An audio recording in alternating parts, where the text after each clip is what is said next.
السلام عليكم ورحمة الله وبركاته. وعليكم السلام ورحمة الله يا وبركاته. حنان يا منان يا قديم الإحسان بحر جود مليان جدنا بالغفران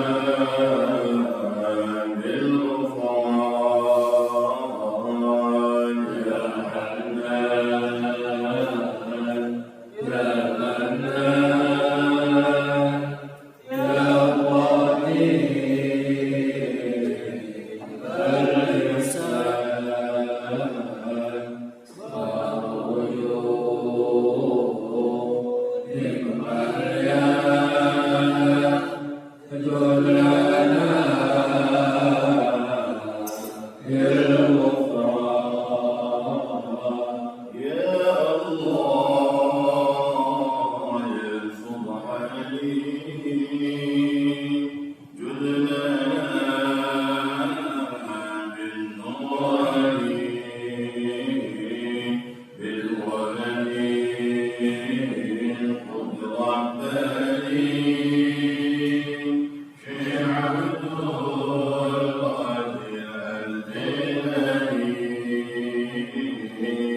يا منان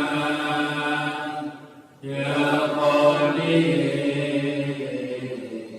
الإحسان بحر جود مليان جدنا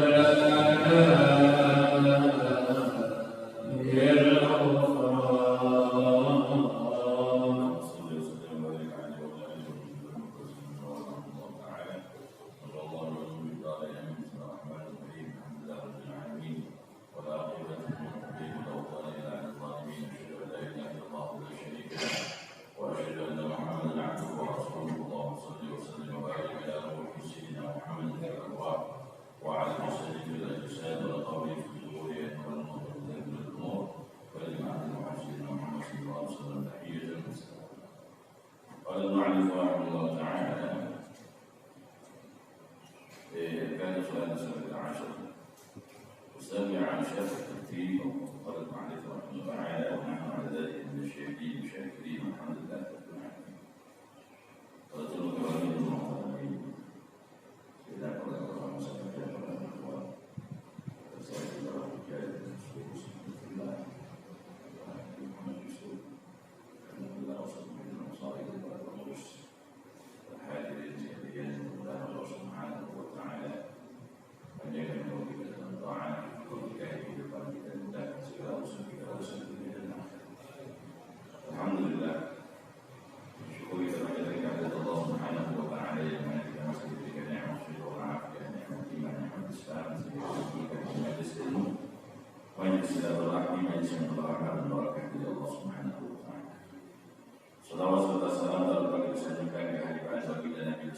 Muhammad, santaran beliau kita menjadi mukmin, santaran beliau kita menjadi muslim yang paling agung kita terima.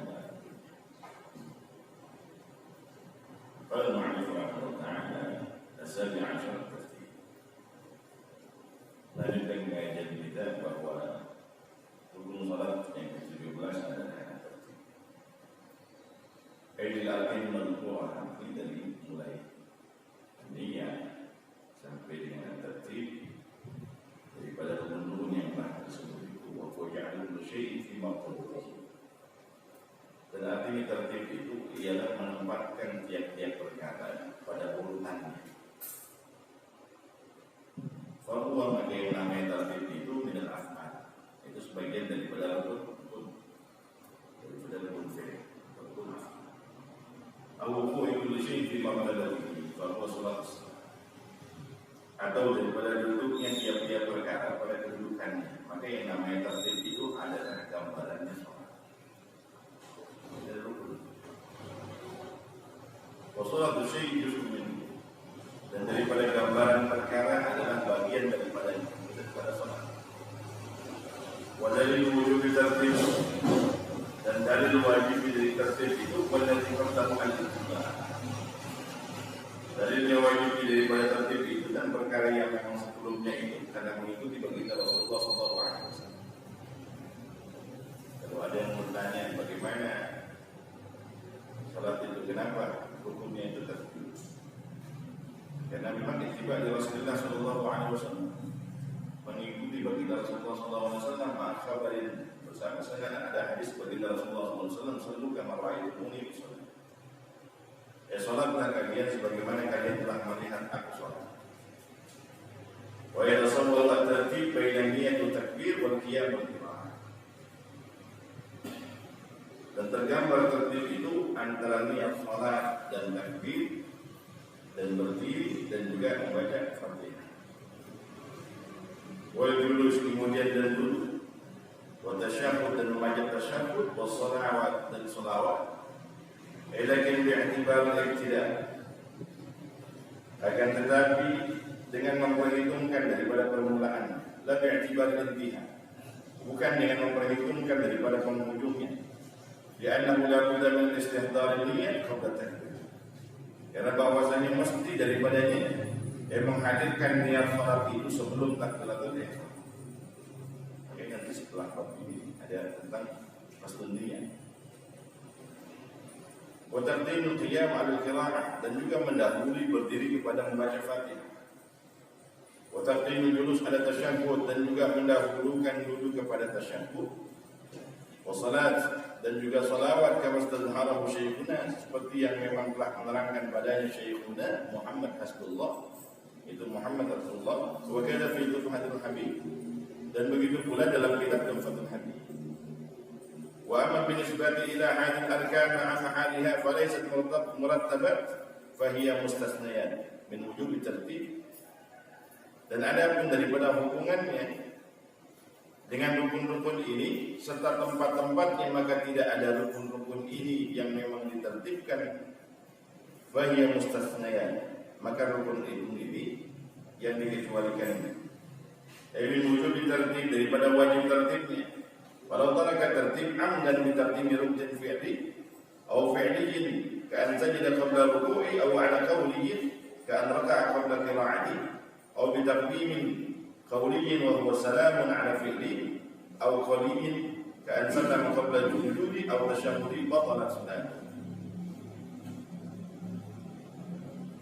Maka memang jika ada orang itu meninggalkan tertib secara sengaja, dengan mendahulukan rukun fi'li atas rukun fi'linya dia, seperti umpamanya dia sujud sebelum rukuknya, atau dia mendahulukan rukun qauli, seperti umpamanya itu dia rukuk sebelum membaca Fatihah, atau juga dia mendahulukan rukun qaulinya, yaitu membaca salamnya atas rukun fi'linya, atau rukun qaulinya ka'an sallama qabla sujudi, seperti umpamanya ia salam sebelum sujudnya, atau tasyahhudihi, atau sebelum membaca tasyahudnya, fadalat salatuhu, maka batal salat.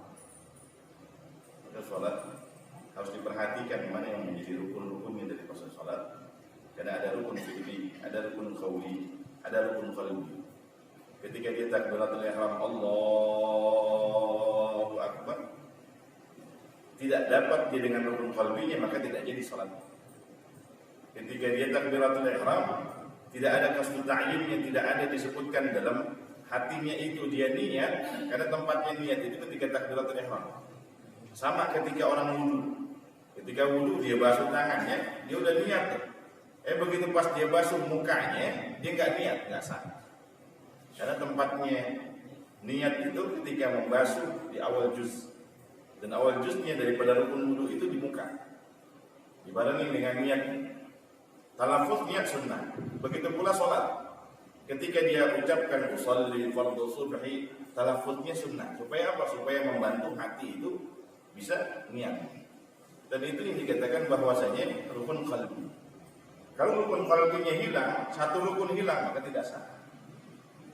Makanya kehati-hatian kita dalam sholat. Makanya baginda Rasulullah SAW, beliau ingatkan, "Shallu kama ra'aitumuni usolli." Sholatlah kalian sebagaimana kalian melihat aku sholat. Bagaimana sholatnya Rasulullah SAW? Kalau kita bandingkan sholat kita sama baginda Rasulullah, tidak ada apa-apanya. Karena ketika baginda Rasulullah SAW mendengar suara azan saja, itu beliau sudah khusyuk.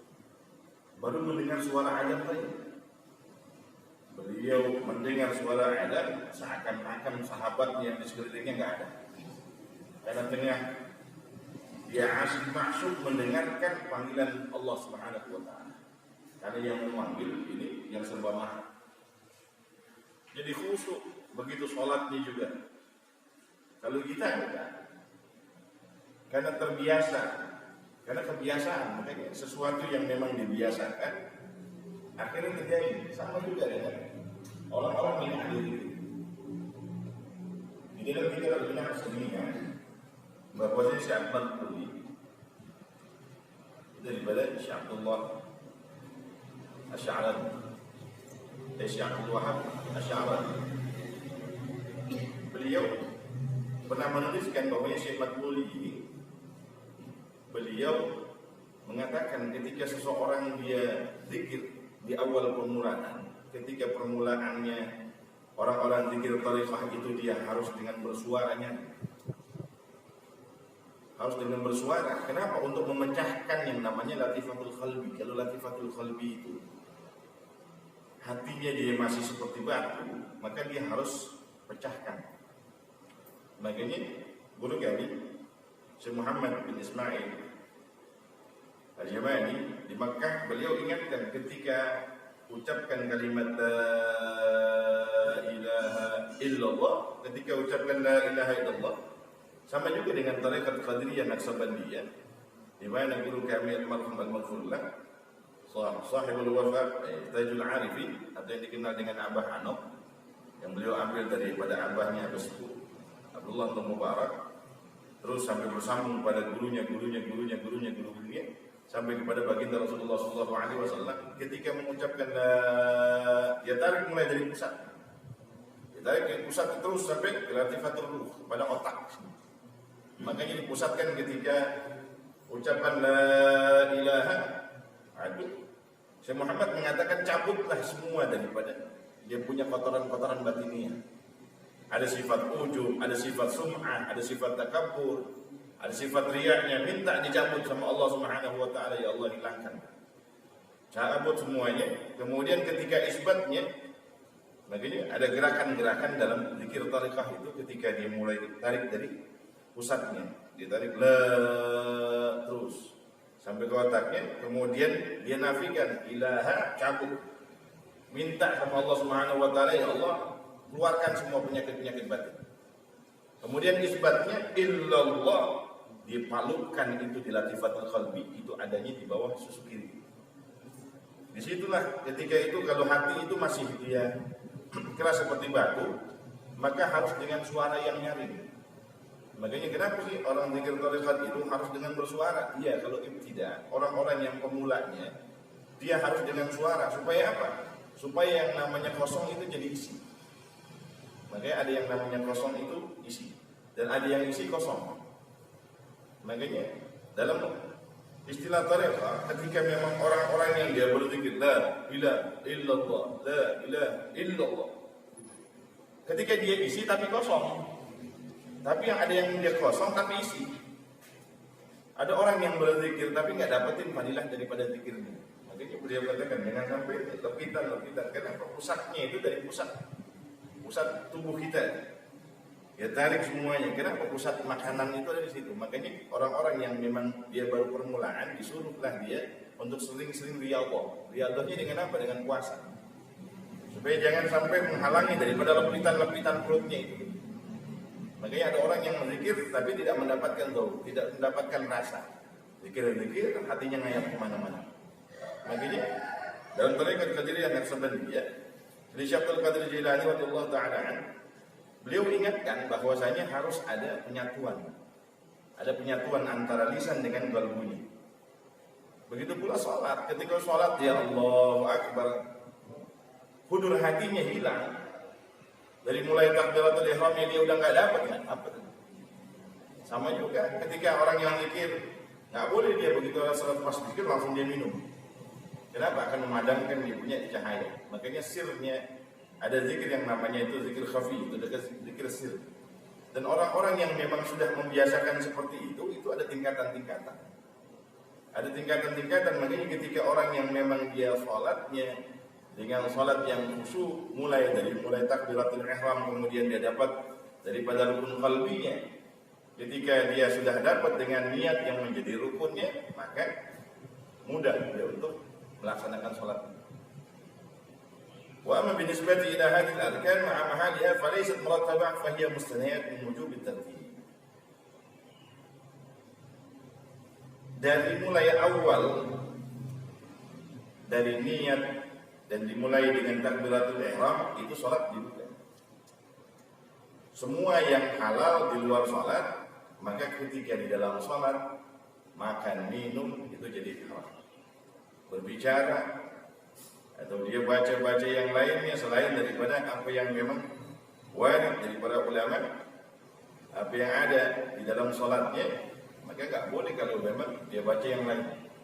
Supaya lagi sholat tahu-tahu dia campurkan dengan wiridan-wiridan yang memang dia biasa baca. Makanya ketika seseorang yang sholat, dia mendahulukan amma law qaddama qawliyan ghairu salat, ay alaihima katashahhudin ala sujud wa qasalati ala nabi sallallahu alaihi wasallam ala tashahhud fala yadur lakin la yu'tamadu bima qaddamu bal yuqidu fi mahalli aw taraka dhalika syahwa. Adapun jika memang ia itu mendahulukan daripada rukun qauli, daripada selain salam, atas keduanya ada fi'li dan qauli, seperti membaca tasyahud ketika dia sujud, dan juga dia baca sholawat kepada baginda Rasulullah SAW di atas tasyahud, fala yadur, maka tidak mudarat takdimnya itu. Lakin la yu'taddu biha, lakin la yu'taddu bima qaddama. Akan tetapi tidak dihitung daripada perkara yang dahulu itu. Bal yu'iduhu, bahkan dia harus mengulanginya fi mahalihi, pada tempatnya. Jadi karena dia sudah baca di luar daripada tempatnya dan itu bacaan masih bacaan salat juga, maka enggak dihitung itu. Atau kadzalik, atau dia meninggalkan yang demikian itu daripada tertib syahwan karena lupa. Sama ba'dal matruk, maka perkara yang sesudah yang tertinggal itu sampai dia ayat tadzakkara lagun liwuqu'i fi ghairi,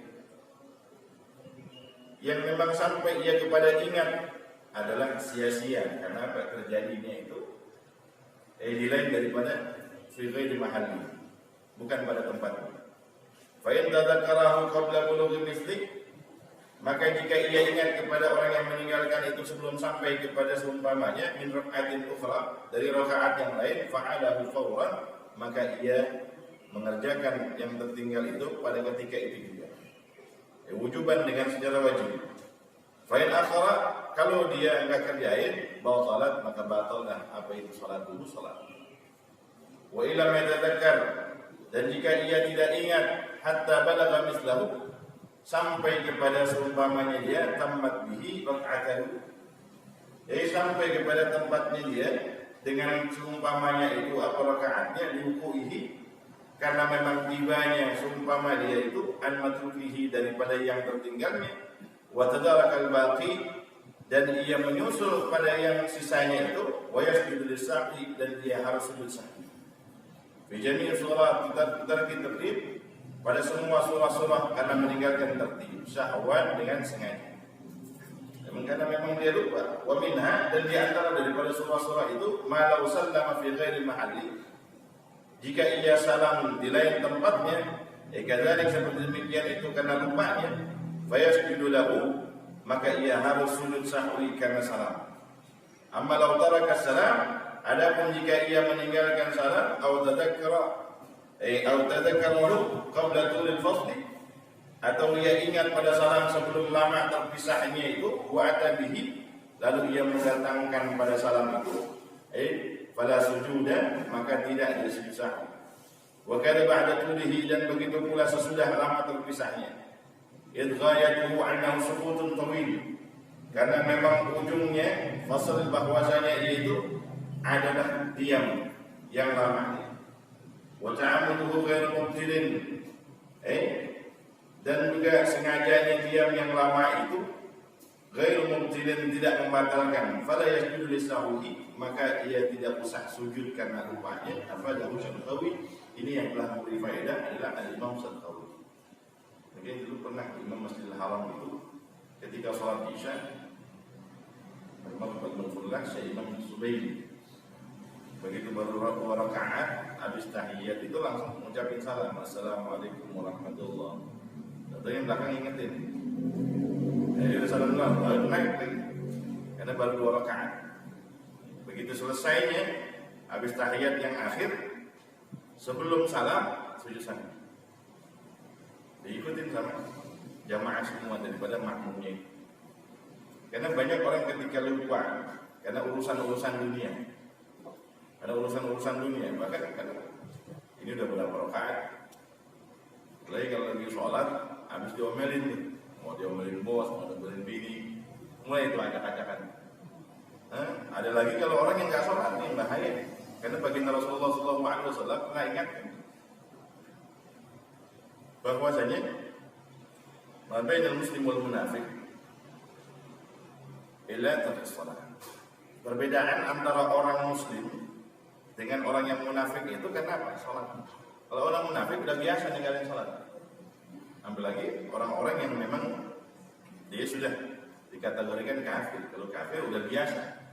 Siapa yang biasa meninggalkan sholat, bahkan dia menghilangkan kewajiban daripada perintah sholat, faqad kafar. Sungguh dia itu sudah ingkar, sudah kafir. Makanya kata baginda Rasulullah SAW dalam kitab Tanbihul Ghafilin, beliau ingatkan, barang siapa dari seorang hamba meninggalkan satu waktu yang difardukan oleh Allah Subhanahu wa taala, bila uzrin, tanpa adanya halangan, tanpa ada uzur syar'i. Uzur syar'i dalam fikih kita cuma 2, yaitu salat, bahwasanya an-naum wa nisyan, tidur dan lupa.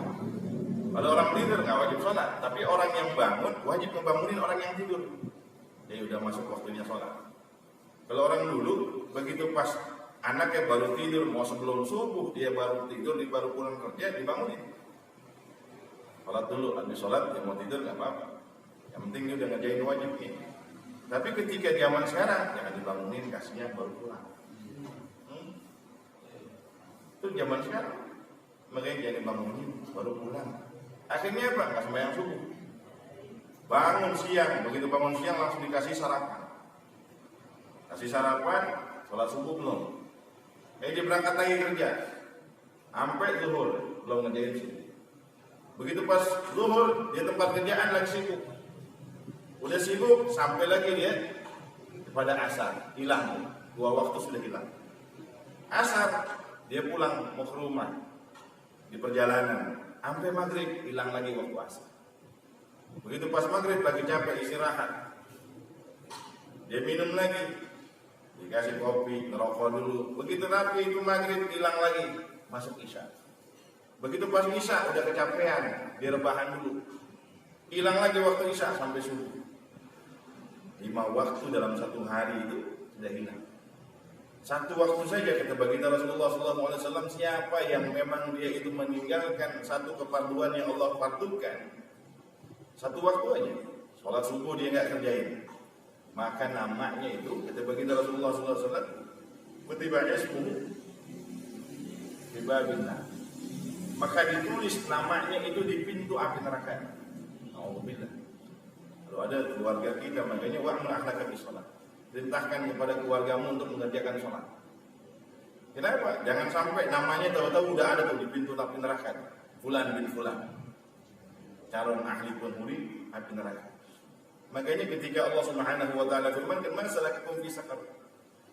Ketika ditanyakan kepada ahli penduduk api neraka Saqar, kenapa kalian masuk dalam api neraka Saqar? Apa kata mereka? Qalu lam nakum minal musallin. Dulu waktu kami hidup di dunia, kami nggak pernah ngerjain sholat. Makanya dari mulai kecil anak-anak kita dari dulu tuh udah diperintahin jangan pernah lupain sholat, jangan pernah lupain sholat. Orang dulu ketika dia mau meninggal dunia itu selalu memperhatikan anak-anaknya jangan pernah ninggalin sholat. Karena kata baginda Rasulullah SAW, awal ma yuhasabu inda yaumil qiyamah as-salat as-salat. Pertama kali nanti yang akan dihisab di yaumil qiyamah adalah sholat. Kalau sholatnya bagus maka baik semua daripada amalannya. Kalau sholatnya rusak, maka rusak semua. Makanya ada orang yang sering nunda-nundain sholat. Banyak orang yang tanya, ketika Kiai, bagaimana kalau saya sholatnya nunda-nunda dulu, karena banyak kerjaan belum selesai. Kalau orang nunda-nunda waktu sholat, ketika hakullahnya dihilangkan, bahkan sampai hilang waktunya itu, bahkan sudah sampai sumpit baru dia ada. Begitu habis sholat zuhur, tahu-tahu udah azan asar. Ini waktunya waktu haram. Karena ada orang yang sholatnya di waktu karaha. Waktu-waktu yang memang dimakruhkan, udah tinggal berapa menit lagi masuk sholat asar.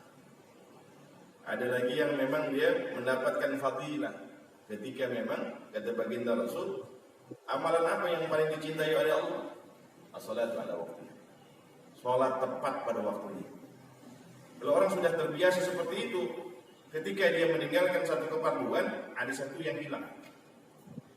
Ada satu yang hilang. Makanya ketika orang-orang yang memang dia sholatnya dengan sempurna, dia akan merasakan satu kenikmatan yang tidak akan bisa dinikmati oleh orang lain kecuali dirinya. Sama dengan orang-orang yang berzikir, kan apa? Sholat itu adalah tempat di mana munajat seorang hamba dengan Tuhannya. Ketika dia sudah membiasakan dengan kenikmatan dalam sholatnya, berapa banyak daripada zuriatnya baginda Rasulullah SAW sampai melaksanakan sholat sunnahnya di luar daripada yang difardukan itu sampai 1000 rakaat sehari semalam. 1000 rakaat menghabiskan untuk apa? Untuk berjumpa dengan Allah Subhanahu wa taala dalam sholat. Sayyidina Ali Zainul Abidin, sholatnya sunnah 1000 rakaat. Sayyidina Utsman, sholatnya yang 1 rakaat tapi khatam Quran mulai dari ba'da isya menjelang sahur. Kalau kita sholat cari yang cepat-cepat. Ya orang dulu bilang ada sholat tuh kayak senggot. Senggot tuh sumur yang pakai bambu tuh. Udah jungkang-jungking cepat benar. Gak ada tumaninahnya, gak ada i'tidalnya. Akhirnya banyak kami qaim desa min qiyamihi ila sahar. Berapa banyak orang yang melakukan sholat tapi nggak dapetin pahala sholatnya, cuman capek doang. Apalagi dikit lagi masuk Ramadan. Itu Ramadan, kalau sholatnya dia kerja cepat, hilang tuh jamaah. Harus cepat, akhirnya hilang rukun-rukun. Hilang rukun sholat ini hilang daripada pahalanya. Makanya kasihan, berapa banyak orang yang sholat tapi nggak dapat pahala sholatnya. Sampai masuk di YouTube, sampai masuk di internet, masuk tuh di medsos. Orang yang sholatnya, sholat tarawih 23 itu dengan witirnya hanya dalam masa waktu itu kurang daripada 10 menit. Buat trending, mengapain? Makanya ada perintah dari Rasulullah, sholatlah kalian sebagaimana kalian lihat aku sholat. Bagaimana sholatnya baginda Rasul? Bacaannya yang panjang, sampai kakinya beliau bengkak-bengkak. Baginda Rasulullah SAW ketika sujudnya sampai Sayyidah Aisyah itu melihat seakan-akan baginda Rasulullah itu wafat dalam sujud, sampai menangis, sampai ketika dikatakan, ya Rasulullah, bukankah engkau itu maksum, sudah terpelihara, nggak punya dosa, kok sholatmu seperti begini? Dirinya lama dengan bacaan-bacaan Al-Quran, sujudnya juga sampai seakan-akan meninggal dunia. Apa kata baginda Rasulullah SAW? Ya Aisyah, afala akuna abdan syakura. Tidak pantaskah aku menjadi hambanya yang pandai bersyukur kepada Allah? Bagaimana dengan kita umatnya? Kalau baginda Rasulullah SAW sudah mengingatkan kepada kita, mencontohkan kepada kita bagaimana tata cara sholatnya beliau, nggak buru-buru. Kalau kita, assalamualaikum warahmatullahi, Allahumma anta lantas jalan. Pakai lagi baca Allahumma anta salam, langsung bangun, kabur. Nggak dikir dulu. Jadi asal sholatnya itu tidak membekas. Makanya inna sholata tanha 'anil fahsya'i wal munkar. Sesungguhnya sholat itu bisa mencegah daripada perbuatan keji dan kemungkaran. Kalau ada perbuatan keji setelah kita melaksanakan sholat, ada kemungkaran yang kita lakukan, perlu dipertanyakan sholat sudah sempurna atau belum. Makanya di bulan ini, di bulan di mana baginda Rasulullah SAW menerima kita perintah daripada sholat yang tadinya 50 waktu menjadi 5 waktu, tidak pernah ada perintah sholat ini kepada nabi-nabi sebelum baginda Rasulullah SAW.